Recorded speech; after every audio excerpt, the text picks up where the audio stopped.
바이든 행정부 출범이 과연 한반도 정세에 어떤 영향을 미치게 될지, 또 미국의 대북 정책은 어떻게 펼쳐질지 관심이 쏠리고 있는데요. 오늘 최문선 한국일보 정치부장께서 문정인 대통령 외교안보 특별보좌관을 모시고 바이든과 김정은 새로운 북미 관계라는 주제로 특별 대담을 나눠주시겠습니다.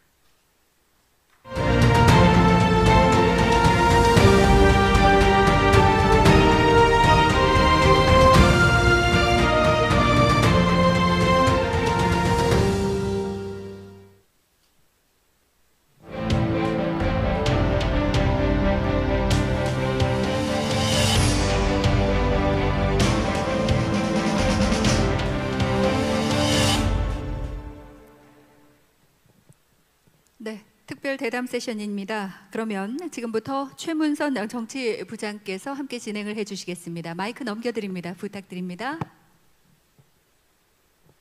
네, 안녕하십니까, 최문선입니다. 바로 시간이 많지 않은 관계로 바로 시작하겠습니다. 가볍지만 묵직한 질문부터 드리려고 하는데요. 특보님께서는 트럼프 대통령과 바이든 당선자 중에 누가 당선되기를 내심 좀 바라셨는지 여쭤보고 싶은데요. 글쎄요, 장단점이 다 있기 때문에요. 트럼프 대통령이 당선이 되면 북핵 문제 같은 상당히 진전이 되겠죠. 정상회담을 통해서 톱다운 접근법을 하면은 아마 트럼프 2기에서는 북핵 문제 해결의 실마리가 잡힐 걸 이렇게 봤지만은, 반면에 또 바이든 후보가 당선이 되면은 동맹을 강조하기 때문에 한미 동맹이 긴밀한 관계를 맺으면은 또 북핵 문제 해결이 또 쉬워질 수도 있는 거거든요. 가령 예를 들어서 우리 김대중 대통령이 있었을 때 클린턴 행정부하고 상당히 가까웠어요. 그러니까 아마 대한민국 70년 한미 동맹사에서 김대중, 클린턴 두 정상만큼 가까운 적은 없었다고 보는데, 그렇다 본다면 문재인 대통령하고 바이든 당선자하고도 이제 좋은 관계를 맺을 수 있다고 보기 때문에 저는 특별한 선호성은 없었고요. 어느 분이 당선이 되더라도 우리는 일을 같이 잘 할 수 있을 거라고 생각을 했습니다. 일단 북미 대화가 언제쯤 어떤 방식으로 시작될지가 가장 큰 관심인데요. 톱다운 방식이 맞다, 바텀업 방식이 맞다, 아니면 북미 정상 간에 단판을 지어야 된다, 아니면 다자가 해결을 해야 된다, 여러 가지 제언들이 쏟아지고 있는데, 특보님께서는 어떤 방향이 가장 적절하다고 보시고 어떻게 흘러갈 거라고 전망을 하십니까? 지금 미국 내에서요, 지금 북미 관계를 본다는 건 결국 핵 문제를 보는 건데, 핵 문제를 볼 때는 지금 바이든 캠프 내에서도 한 세 가지 시각이 있는 것 같아요. 하나는 소위 비핵화 패러다임이라는 겁니다. 그러니까 북이 선패기 하면 후보상을 해준다는 접근이에요.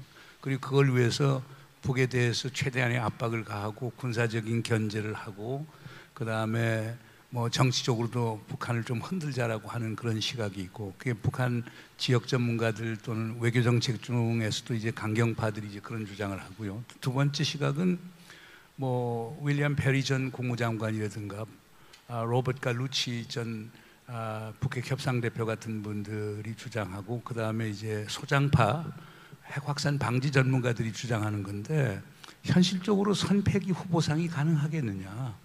결국 동시 교환을 해야 된다. 그리고 단계적 점진적 접근을 통해서 서로 주고 받아야만이 핵 문제가 풀릴 수 있다라고는 상당히 현실적 접근법이 있습니다. 세 번째로는 아까 바로 나왔던 니콜라스 번즈 차관을 포함해서 아마 이번에 국무장관이 된 토니 블랭컨이라든가 안보보좌관이 된 제이크 설리반, 더 비슷한 시간식인데, 북이 하는 걸 보고 하자. 그러니까 기본적으로 북이 인내심을 갖고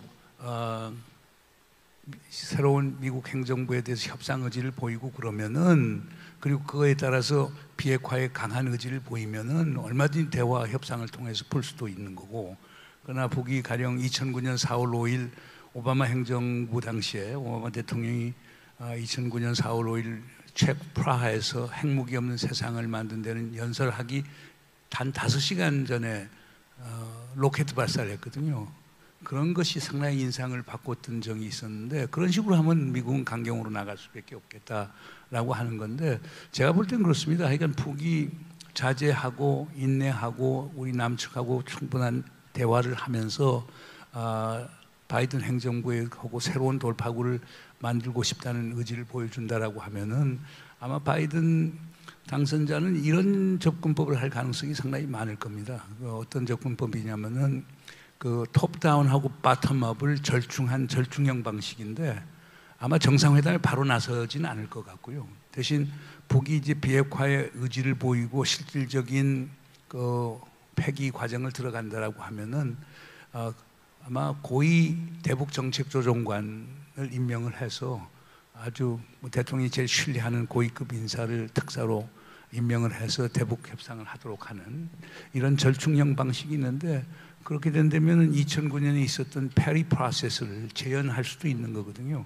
그래서 이렇게 보면은 뭐 지금 바이든 인수팀에서 지금 대북 북한 핵 정책에 대해서 뭐 큰 가닥을 지금 잡은 거라고 보지는 않는데 북이 하여간 인내하고 자제해서 전향적으로 나온다라고 하면은 아마 트럼프 때보다 오히려 더 좋은 여건이 조성될 수도 있는 것 아닌가 생각이 됩니다. 그러니까 북한이 조금 기다리고 인내를 할 수밖에 없다는 말씀이신데요.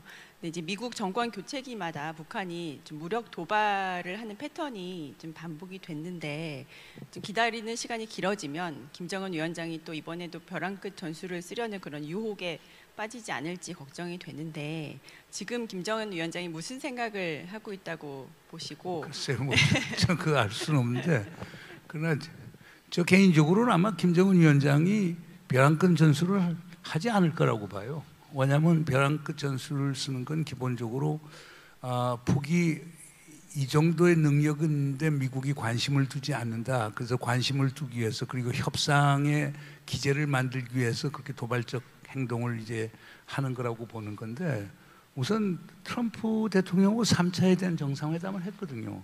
그리고 지금 북이 능력을 미국이 잘 알고 있고 북이 원하는 것을 미국이 잘 알고 있단 말이에요. 그렇기 때문에 저기 북에서 뭐 그런 벼랑 끝 전술을 할 이유는 저는 없다고 보고요. 그러니까 지금 북의 입장에서는 차분히 기다려보고 그런데 지금 뭐 코로나 사태도 있지만 지금 북의 입장이 트럼프 대통령과 달리 바이든 캠프 측하고 바로 직접적인 연결을 하기는 쉽지가 않을 거예요. 그렇기 때문에 어렵지만 하여간 남북 대화를 재개해서 서울을 통해서 워싱턴을 가는 게 훨씬 더 쉽고 설득력 있는 길이 아닌가 생각이 됩니다. 그 방금 잠깐 말씀을 해주셨는데 그 북미의 시간이 오기 전까지는 그 남북의 시간을 뭐 바이든이 이렇게 줄 것이다 그런 전망도 있고 한데요. 그 북미 협상이 본격화되기까지 우리 정부가 미국과 북한 사이에서 어떤 역할을 해야 한다고 보십니까? 뭐 지금 뭐 우리가 워싱턴에 대해서 레버리지를 가질 수 있는 것은 우리가 2018년 3월부터 이제 5월까지 그 세팅하고 비슷한 건데 우리가 북측하고 대화를 하고 북이 원하는 것, 그 북이 무엇을 줄 것인가를 우리가 알아서 미국에 전달해 주면서 북미 간의 관계를 촉진시키는 게 우리의 역할인데 그러려고 하면 북하고 이렇게 의사소통이 돼야 되겠죠. 그리고 더 긴밀한 협의가 있어야 되겠죠. 그리고 저는 필수적이라고 봐요. 우리가 뭐 한반도 운명을 결정하는데 남과 북이 우선 나서서 해야 될 것이기 때문에 그렇게 했을 때 바이든 행정부도 거기에 주목할 것 아닌가 이렇게 생각이 됩니다. 그리고 지금 우리가 지금 인수위가 이제 공식으로 그저께부터 시작이 됐고 그러면 1월 20일 날 이제 바이든 대통령이 공식 취임을 하게 된단 말입니다. 그러면 1월 20일부터 이제 본격적으로 들어가는 게 국무장관에서 장관급, 부장관, 차관, 차관보, 부차관보 이게 쭉 연이어서 이제 상원 인사청문회 과정이 있거든요. 그래서 인준을 받아야 되는데 그게 5월이나 6월까지 지속될 가능성이 상당히 있거든요. 물론 이제 바이든 대통령은 상원의원을 오래 한 분이기 때문에 아마 상원에서 문제가 되고 시간 끌 그런 후보는 아마 내지 않을 겁니다. 그래서 이번에도 수잔 라이스 같은 사람을 국무장관으로 임명하지 않고 토니 블랭컨을 임명한 이유도 민주공화에서 전부 다 수용할 수 있는 분이기 때문에 이렇게 한 걸로 알고 있거든요. 그러나 그 과정이 한 뭐 5월에서 6월까지 된다면은 그 사이에 우리가 준비할 시간이 상당히 있겠죠. 그러니까 그 시간 사이에 북에서 아주 인내하고 자제된 행보를 보여주고 남북 간에 대화를 한다라고 하면은 오히려 트럼프 때보다도 더 큰 어떤 반전의 기회가 마련될 것 아닌가 생각이 됩니다. 그러나 지금 뭐 당장 뭐 우리 송영길 뭐 의원 포함해서 이제 민주당 쪽에서도 워싱턴 다녀왔고, 그다음에 아마 우리 외교부에서도 곧 이제 12월, 1월 특히 크리스마스 끝나고 나서 1월 정도 되면 이제 좀 많이 보내겠죠. 그래서 인수위 쪽하고 점촉하고 그러는데 뭐 필요한 거라고 보는데, 그러나 큰 효과를 보기는 힘들 거라고 봅니다. 그 방금 말씀하셨는데 어제인가 그 바이든 당선자가 외교안보 라인 진용을 사실상 그 발표를 했습니다. 그래서 토니 블랭컨이나 제이크 설리번 임명을 했는데, 이분들이 국내 언론에서는 대북 강경파라고 분류하기도 하고, 어떤 쪽에서는 단계적 핵 협상에 나설 것이다, 그런 현실주의자라고 보기도 하는데, 이분들의 면면 어떻게 보시고, 이분들이 할 그 미국의 외교안보 정책은 어떤 방향이 될 것으로 전망하시고, 특히 북핵 협상은 어떤 식으로 이끌어갈 거라고 보시는지요? 뭐 토니 블랭컨이나 제이크 설리반 같은 친구들은 뭐 아주 엘리트 중에 엘리트들이죠. 그러니까 토니 블랭컨이나 제이크 설리반은 기본적으로 두 개의 얼굴을 가졌다고 봐요. 하나는 liberal internationalist, 그러니까 자유주의적 국제주의자, 즉 유엔의 기능을 강화시키고 다자적인 협력을 통해서 모든 현안을 풀어나가고 다자주의 질서를 회복하고 법치주의를 회복하고 민주주의를 강조하는 이런 유형에 속하는 사람들이에요. 그렇기 때문에 기본 어떤 외교 정책의 방향은 그러니까 자유주의적 국제주의라고 하는 그런 시각에서 갈 것인데, 또 다른 한 얼굴은 이런 거예요. 그 자유주의적 개입주의자 성격이 또 강해요. 그건 이제 이 두 양반이 민주주의 시장 경제라고 하는 또 인권이라고 하는 그 가치에 대한 역점을 많이 둬요. 그게 이제 미국 민주당의 기본 노선이기도 하지만은, 그다음에 가치의 확산을 위해서 결국에 군사 정치적 개입을 할 수 있다는 시각도 있거든요. 그래서 전자를 보는 분들은 상당히 소위 협상파로 나갈 거고 긍정적으로 나갈 거라고 보고, 후자의 얼굴을 보는 사람들은 상당히 강경해서 1994년까지 군사적 행동을 할 수도 있다라고 하는 이런 시각을 또 보고 있는데요. 여기에 변수는 결국에 북이 어떤 행보를 보이고 우리 한국 정부가 얼마나 효과적으로 이 바이든 캠프하고 일을 처리해 나가느냐, 거기에 달려 있다고 봅니다. 그리고 블링컨 그 지명자가 그 지명을 받고 어떤 겸손해야 된다, 그런 얘기를 했는데, 그게 한반도에 어떤 시사하는 점도 있다고 보시나요? 그거는 막 상식의 문제 아닌가요? 그러니까 결국 그게 이제 어제 이제 바이든 당선자가 이제 토니 블랭컨을 이제 국무장관으로 임명을 하면서 그때 이제 얘기한 게, 미국은 강합니다. 그러나 미국은 겸손을, 휴밀리티를 가져야 되겠습니다. 미국 혼자만이 할 수 있는 일이 그렇게 많지 않습니다. 미국의 동맹 우방들하고 협력을 해야만 우리가 원하는 것을 해결할 수 있고 얻을 수 있습니다는 얘기를 했거든요. 그거는 뭐냐면 워싱턴에 깔려져 있는 전반적인 정석, 특히 트럼프 행정부 때 깔려 있던 전반적 정석이 미국 제일주의에다가 그 영어로 휴브리스라고 하는데요, 오만이 문제되는 거거든요. 미국만이 갖는 패권국에서 오만 때문에 아메리카 퍼스트 정책이 나오게 됐고, 그래서 된 게 하나도 없다. 그러니까 다시 원점으로 돌아가서 겸손한 자세를 갖고 국제사회와 협력해서 현안 문제들을 풀어나가자. 아마 이게 바이든 대통령 당선자가 갖는 가장 기본적인 외교 철학의 기조일 거예요. 그런 점에서 우리가 일방주의의 공포로부터는 벗어날 수 있는 것 아닌가, 이런 생각을 하게 됩니다. 그 일방주의를 일단 배척하고 또 동맹주의자지 않습니까? 바이든 당선자와 그 캠프가. 그래서 한미 동맹을 강조하면 또 역설적으로 동맹한테 요구하는 것도 많을 것 같은데요. 뭐 전시 작전 통제권 전환이나 뭐 방위비 협상이나 또 내년 봄에 그 한미 연합 훈련도 있는데, 좀 어떻게 나올 거라고 보십니까? 글쎄, 방위비 문단 문제는 제가 볼 때는 무난히 해결이 될 것 같은데요. 우리가 지금 트럼프 행정부에 낸 게 13% 정도 증가하는 것은 우리가 수용할 수도 있다는 입장이고, 그거는 제가 볼 때는 아마 바이든 행정부에서 받을 거라고 봐요. 왜냐하면 바이든 행정부가 결국에 트럼프 대통령이 한국, 일본, 독일 등에 너무 강하게 방위비 분담 압박을 줬다. 그래서 동맹을 훼손했다라고 하는 인식이 강하기 때문에 방위비 분담 문제는 원만히 되지만 전시작전 통제권 전환 문제는 좀 복잡한 문제가 좀 있을 것 같아요. 왜냐하면 아까 니콜라스 번스 차관도 얘기했지만 중국에 대한 군사적 견제는 계속 강화시켜 나가야 되는 거고, 그런다라고 하면은 주한미군의 전략적 중요성 상당히 강조가 되는 거거든요. 만약 주한미군을 지속적으로 유지하고 강화시켜 나간다라고 하면은 아마 전시작전권 전환 문제가 좀 지연될 가능성은 좀 있다고 봅니다. 그러나 우리 또 대통령 입장에서는 선거 공약 아닙니까? 그러니까 임기 때까지 전시작전 통제권을 전환하겠다고 했으니까 거기에서는 갈등이 좀 있을 거라고 보고요.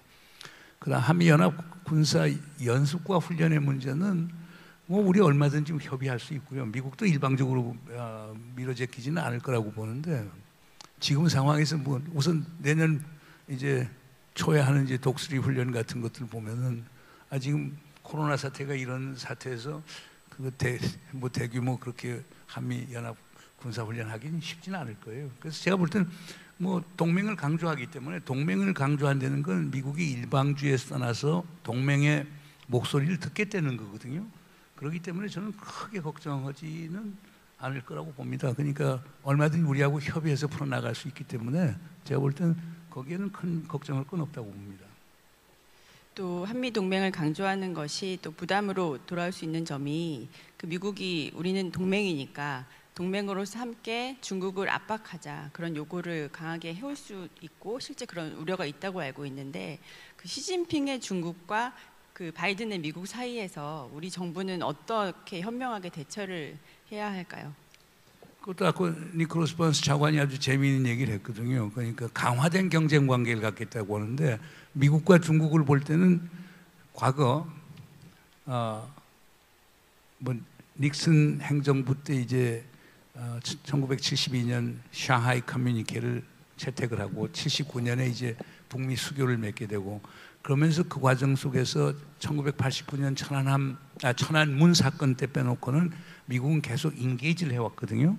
인게이지를 하면서 인게이지 핵심은 협력이에요. 그런데 협력을 하는 과정에서 중국의 경제가 커지기 시작하고 군사력이 켜지기 시작하니까 이제 경쟁을 하게 됐어요. 그런데 경쟁에서 트럼프 행정부 같은 경우는 경쟁에서 적대 관계로 가버린 거예요. 그러나 지금 바이든 행정부에서는 경쟁에서 심화된 경쟁 또는 라이벌리, 소위 필적 관계로 갖게 되는 거거든요. 그러면 적대적 관계를 안 하게 되는 것은 신냉전 구도라고 하는 용어는 쓰지 않겠다는 거란 말이에요. 그래서 선택적으로 억지도 하고 견제도 하지만 선택적으로 협력을 하겠다. 특히 뭐 협력이 강조하는 것은 뭐 지금 코로나 사태 극복하는데 미중 협력이 필요하다. 기후 변화 다루는데 미중 협력이 필요하다. 아마 북한 핵 문제 푸는데도 미중 협력이 필요하다. 그래서 협력의 공간은 상당히 많을 겁니다. 그러나 군사적 억지, 그 다음에 가치를 둘러싼 미중 간 갈등, 거기에서 한국이 미국 편을 들어야 된다는 건 상당히 강할 거고요. 다행스러운 것은 트럼프 행정부가 지금 계속 추진해왔던 디커플링, 경제적 탈동조화는 조금 완화될 것 아니냐. 그런 점에서 경제적 분야에 있어서는 우리가 좀 숨통을 틀 수도 있는 것 아니냐. 그렇기 때문에 바이든 행정부의 대중정책이라고 하는 것을 무슨 일관해서 하나의 정책으로 보는 것보다는 그것을 분리시켜서 사안별로 세분해서 볼 필요가 있다고 저는 봅니다. 그 미중 뭐 북핵 협력 방금 잠깐 이야기하셨는데요. 그 교수님께서 얼마 전에 한 포럼에서 북핵 문제 해결에 있어서 그 미중 간 중국의 역할이 더 커질 것이다 이렇게 전망을 하셨는데 그 비핵화 해결에 있어서 중국과 미국의 협력이 좀 잘 될 거라고 예측하십니까? 협력이 안 되면 북핵 문제 풀지 못합니다. 지금 미국하고 중국이 거의 적대적으로 간다. 그러면 한미 삼국 동맹 체제가 강화가 될 거고, 그러면 중국 입장에서는 북중러 북방 삼각 체제를 강화시키면서 중국하고 북한 사이에 소위 군사적 협력도 강화가 되겠죠. 그러면 결국에 중국 입장에서는 북한 보고 핵 포기하라고 얘기하겠어요? 그러면 중국 앞에 지금 경제 원조해주고 식량 원조해주고 그 다음에 뭐 군수 지원 포함해서 그냥 석유 포함해서 군수 지원을 해준다고 보세요. 그럼 미국이 북한을 비핵화시키려고 노력은 무산될 가능성이 많거든요. 그렇기 때문에 그런 점에서는 사실상 중국이 북핵 문제 해결하는데 와일드 카드를 갖고 있는 거죠.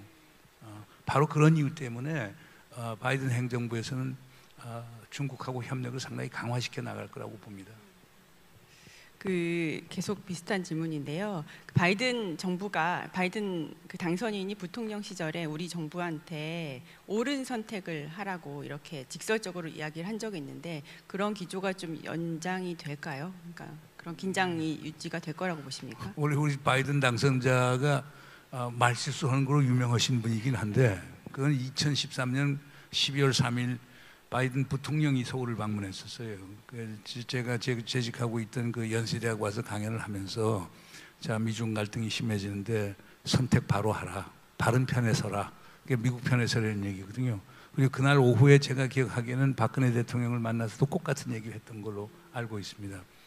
그거는 기본적으로 오바마 행정부에서 피보트 투 아시아라고 해서 아시아 회귀 전략을 제안을 하고 그 다음에 중국이 힘이 커지니까 아시아 태평양 지역에서 리밸런싱, 재균형이 필요하다는 그 구상이 나올 그 즈음이었거든요.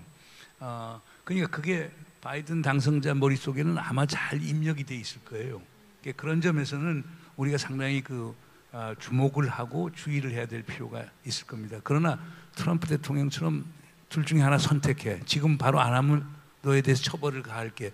이런 식의 접근은 안 할 거고 아마 더 원숙한 외교적 접근을 하지 않을까 생각이 됩니다. 이제 일본 문제를 좀 여쭤보겠는데요.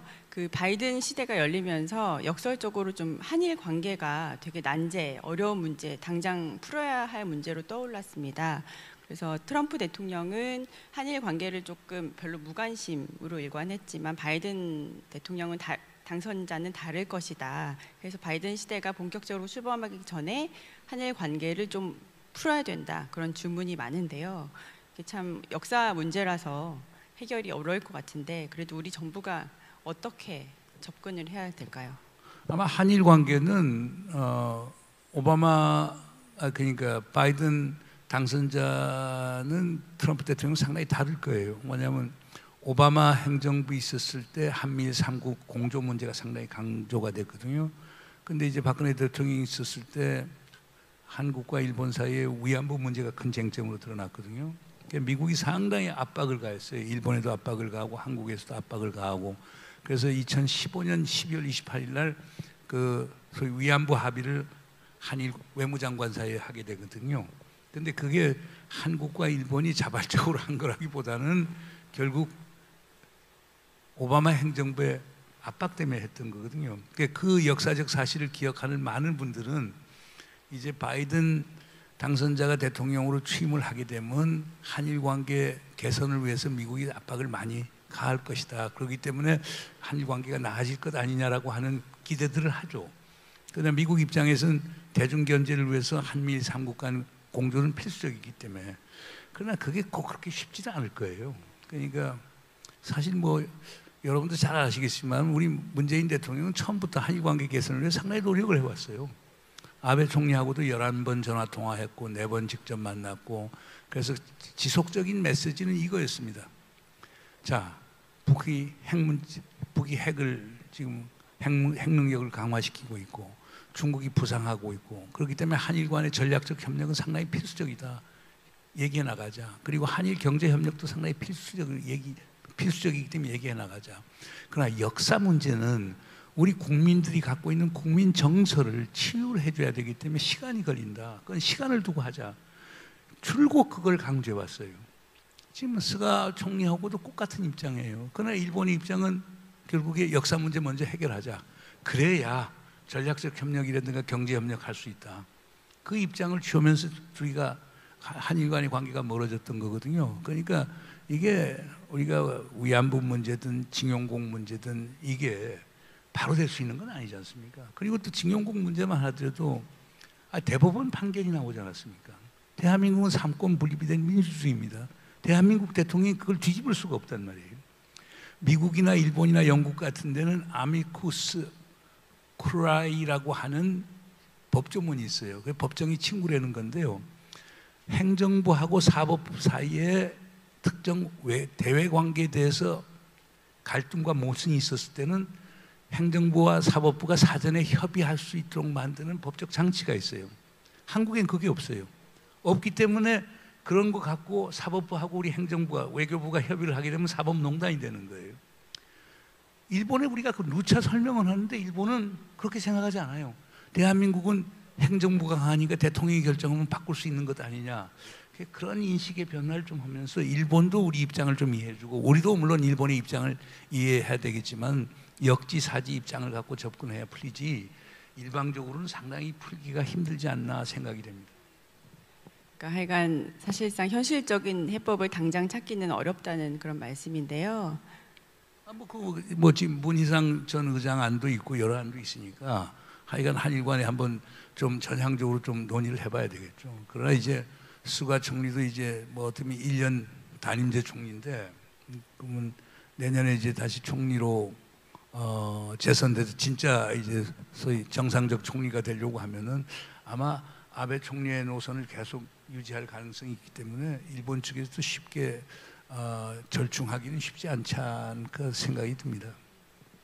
그 난제를 풀기 위해서 그 내년 7월에 열릴 예정인 그 도쿄 올림픽을 모멘텀으로 잘 이용해야 된다 그런 구상을 정부 일부에서 하고 있는 것으로 알고 있습니다.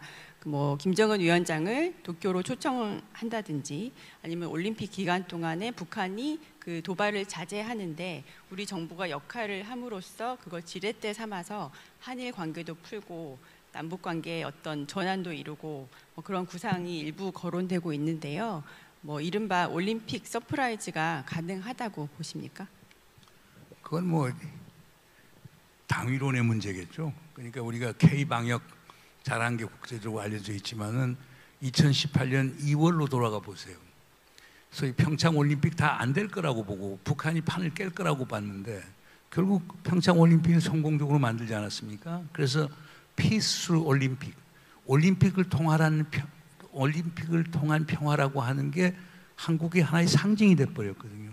그렇기 때문에 자 내년에 지금 동경 하계 올림픽 그리고 내년에 또 겨울에는 북경 동계 올림픽이 있지 않습니까? 그리고 더 나아가서는 2032년 서울 평양 하계 올림픽 공동 개최 문제가 이렇게 걸려져 있는데 현 정부 입장에서는 그 올림픽을 통한 평화라고 하는 캐치프레이즈 내에서 어떤 반전의 계기를 마련해 보려고 노력을 하는 건데 그런 시각에서 사실 동경 올림픽도 접근을 하고 있는 거죠. 그래서 동경올림픽 계기로 해서 한일 협력의 기반도 좀 만들고 또 그걸 통해서 결국 북측도 참여해서 남북 간의 새로운 돌파구도 마련하고 뭐 이런 걸 만들려고 하는 건데 저는 좋은 발상이라고 보는데 현실적으로 뭐 근데 뭐 내년에 동경에서 하계올림픽이 제대로 열릴 수 있을지에 대한 이제 의문이 있기 때문에 어떻게 보면 우리 희망 상황이기도 하지만은 저는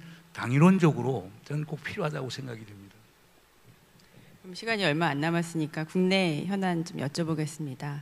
그 대통령 외교안보 특보로서 또 미국 전문가로서 그 바이든 당선자를 오래 지켜보셨는데요. 그 두 정상의 케미 어떻게 예상하십니까? 글쎄 제가 개인적으로 볼 때는요. 모든 다른 나라의 정상은 문재인 대통령을 상당히 좋아할 겁니다. 왜냐하면 문재인 대통령은 상대방 입장을 먼저 생각해주고 자기 입장을 강하게 얘기하는 것보다는 상대방 기분을 맞춰주고 그러면서 상대방을 자기 편으로 만들려고 하는 게 항상 있거든요. 그게 보통 정치 지도자에서 대통령이 되면 상당히 카리스마가 있고 카리스마가 있으면 상대방에 대해서 군림하려고 하는 거 있는데 문재인 대통령은 그런 걸 별로 안 보여요. 그래서 트럼프 대통령하고도 다 안 맞는다라고 얘기했는데 오히려 더 케미가 더 맞았던 경우거든요. 저는 바이든 대통령하고도 잘 맞을 거라고 봐요. 바이든 대통령도 상당히 말을 빨리 하는 사람이에요. 그리고 자기 주장이 상당히 또 강하긴 분이긴 해요. 근데 문재인 대통령 그걸 잘 경청해 주는 분이기 때문에, 그리고 뭐 사실상 민주당이고 뭐 지향하는 가치에 그 지향성에 있어서 동일성이 있기 때문에 저는 뭐 둘이 잘 맞을 거라고 봅니다. 그리고 종전선언 문제를 여쭤보지 않을 수가 없을 것 같은데요. 그 문재인 정부는 이 종전선언을 어떤 비핵화의 입구로 삼으려고 하는 구상인 걸로 알고 있습니다. 근데 이제 바이든 시대에도 그게 이제 수용을 할 거라고 보시는지 궁금합니다. 아니 근데 종전선언처럼 상당히 오해를 받고 있는 선언이 없는 것 같아요. 종전선언은 기본적으로 이게 정치적 선언이거든요. 어떤 정치적 선언이냐? 금년이 한국전쟁 발발 70주년이란 말이에요.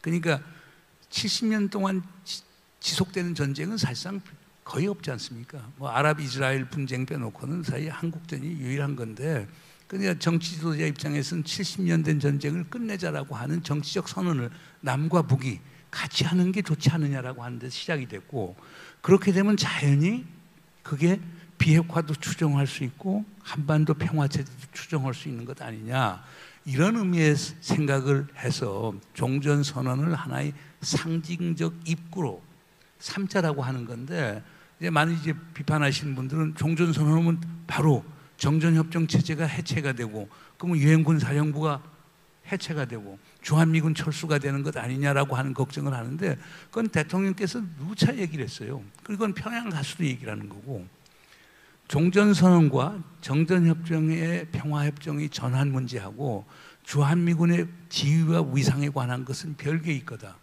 주한미군은 한미동맹의 결과로 나오는 것이고, 유엔군 사령부에 대한 부분적인 변화는 있을 수 있겠지만은 주한미군에 대해서는 전혀 변화가 없는 거라고 하는 걸 누차 얘기하는데도 우리 사회에서는 종전선언하면은 결국에 주한미군 철수되는 거 아니냐.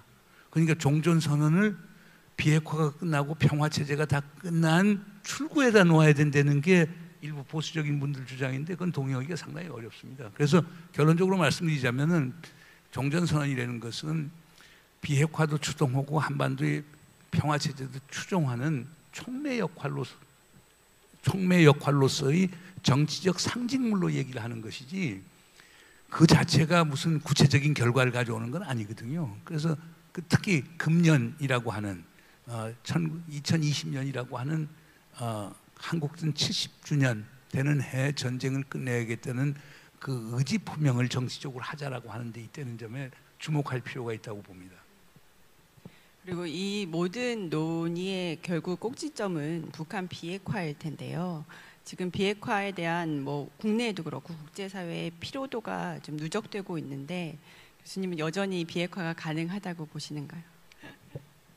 저는 가능하다고 봐요. 그리고 아니 가능해야 되는 거예요. 자꾸 착각을 하는데, 그러면 비핵화 가능하다. 그럼 가능하지 않으면 북한의 핵무 보유를 그냥 인정하고 그렇게 나갈 것이냐? 그건 아니잖아요.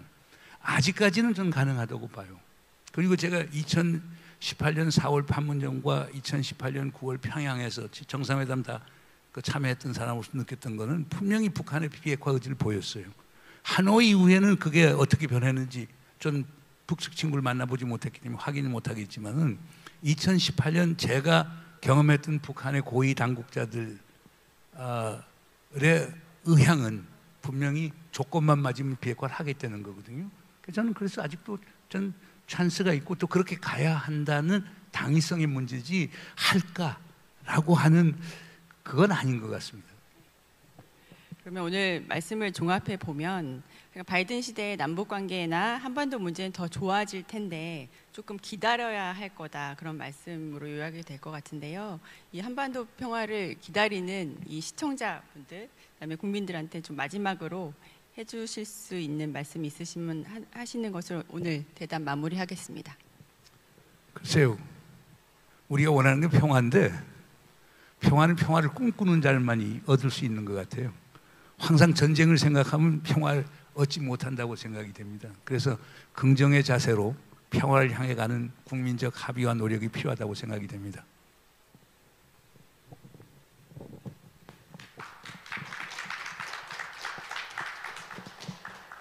네, 고맙습니다. 이렇게 특별 대담을 통해서 바이든 행정부 출범부와 함께 남북 관계에 어떤 새로운 기회와 해법이 나올 수 있을지 모색해보는 시간을 가져봤습니다. 함께해 주신 최문선 한국일보 정치부장님과 문정인 대통령 외교안보 특별보좌관님께 진심으로 감사드리겠습니다.